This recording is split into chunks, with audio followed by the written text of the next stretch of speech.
I have to ask you, Steve, just as Steve Mackay, Yes. do you consider what Makepeace did? Or do you consider him a patriot or a traitor or both? Good question. Just you Person, yourself as a person with your yeah, beliefs and your ideals and as a values. person, what would I do? Well, I consider myself, an ethical person. I consider myself, a moral person. Um, wow, sifting what Makepeace had to sift, consider by acting or not that way. I would say, wow, wow, you really have It's to not be an in it. easy answer. It's not an easy answer. You'd have to be in it to really know. I've never been in such a situation like that, with those ramifications, right? With that, the scope of those considerations to make. You And interspecies relations writing on this decision. right, exactly.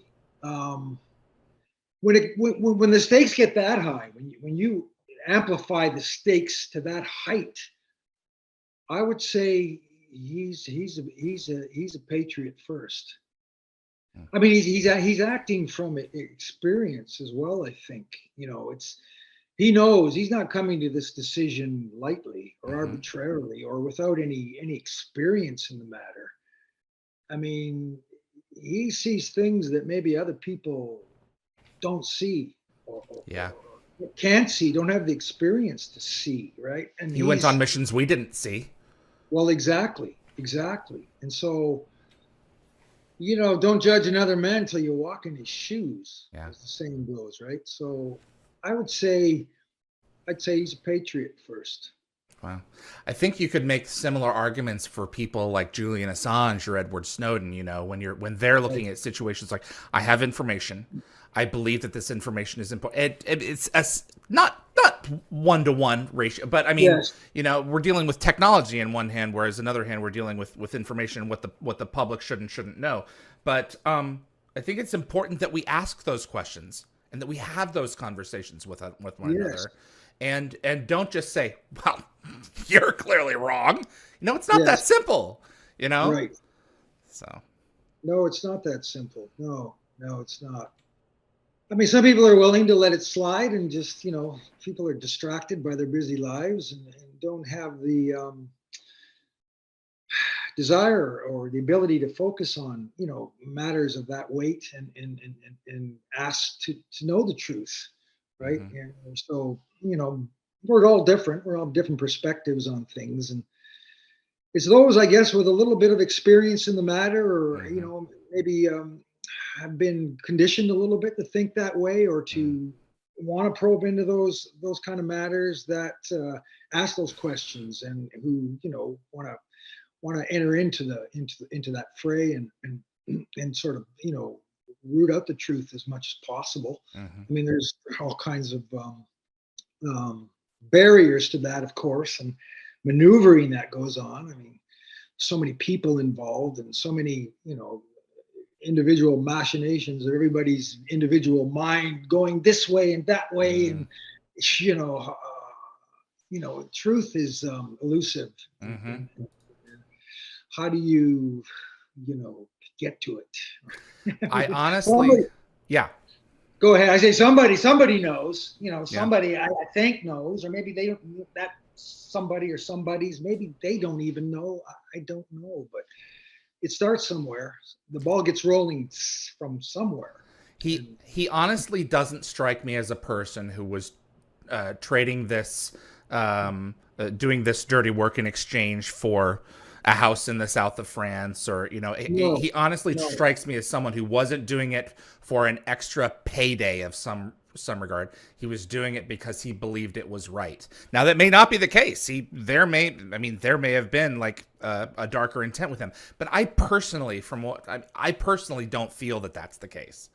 no. Particularly if you look at again the preceding episode. Mm-hmm. I think my performance there Yep. portrays a man who is a committed military man who is he listens to Carter. She has a suggestion. He's Mm-hmm. willing to follow up on it. He's concerned about them. He's concerned with getting them out of there. He's concerned with his men. He's concerned, you know.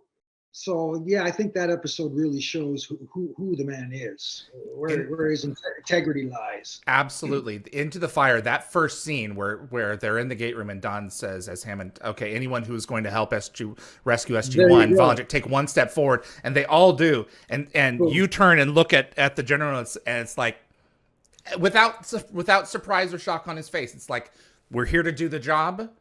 You want us to do it? We're going to do it, you know? Exactly. No question. And here we go. And even and Hammond even precedes the stepping forward challenge with, he says how tough it's going to be. Doesn't he say, and some of you might not come back? Yeah, something along those lines for sure. Something like that, yeah. And so, that really presents it as a very dangerous situation. And yet that's what we're trained for, and that's what we're going to do, without question. We're going. And that moment, to me, when I watch it, I'm moved by that. Yeah, I'm moved. They step forward, and Hammond, and he's so good in that Don. scene. Don is so, and Don passed away, didn't he? He did. Well, do you have a memory of him? Oh, I do. Just I don't know, just such a generous guy, just generous with his person and his communication to you, and just so classy guy, And I was so sad to hear that he passed away. I was, and then when I watched the episodes there, you sent me the links to again, I just thought of him again and thought, that's too bad, Yeah, great talent, and someone who you completely believe is someone who would be there to keep the light on for the people out there, waiting for them to come back home. Oh, absolutely, caring guy, a fatherly figure, in the show, and love Don. Yeah. Did you know that in Stargate Universe, they named their new spaceship after him? Oh, did they? Yeah. Awesome. I think he would have been proud of that. So I have the model of her. Where's right there? That's the USS George Hammond. So Nice. yeah. Steve, I've got some fan questions for you before we wrap you up. Is that okay? Okay. All right. I guess we okay. Well, General Maximus Mac Bolan's conscious. They asked, where do you stand on the morality of your character? Is he a bad guy, or was he doing the wrong thing for the right reason? I think we've really answered that. Yeah. I apologize. I'm going to screw this up. XIX space IXI. Thanks for watching this clip from Dial the Gate. If you enjoyed the video, give us a thumbs up. It's our goal to share a new Stargate story every day while we're on break. Please feel free to subscribe to future episodes here on YouTube. And if you have Stargate friends who might like this clip, let them know about us. Be sure to visit dialthegate.com to view the complete archive, as well as transcripts from past interviews. I'll see you on the other side.